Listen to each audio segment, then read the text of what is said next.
Bomb বাজবে সরে যাও, বোম বাজবে সরে যাও, ফুস। কত বুঝতে পারছে না? সিপিএম আর আইএসএফ এর জোট হচ্ছে না কেন? সিপিএম আইএসএফ জোট হচ্ছে না কেন? হবে না, কারণ এর আগে কংগ্রেস আর সিপিএম এর জোট হয়েছিল। কংগ্রেস 2টো না 3টে প্রার্থী পেয়েছে, সিপিএম 0 হয়েছে। এবার কংগ্রেস এই আইএসএফ আর কি বলে সিপিএম জোট হয়েছিল, তাতে কি হলো? কংগ্রেস জোট হয়েছিল, কংগ্রেস 0 সিপিএম 0, এ একটা পেয়েছে। এরা এত ভুল করে, এরা এত ভুল করে।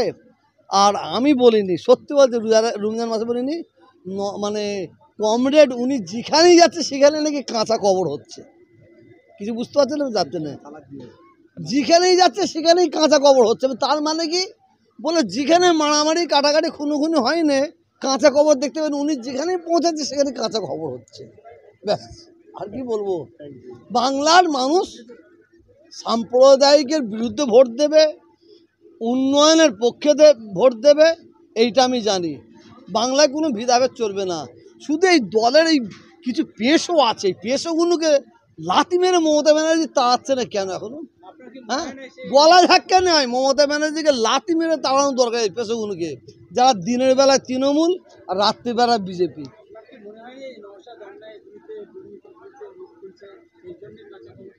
যারা আপনি কটা রাজনীতির নেতা অন্যায়ের বিরুদ্ধে দাঁড়িয়ে বলুন তো আমাকে, একটা বলুন না, একটা বলুন না, আপনি বলুন না, আপনি বলুন না।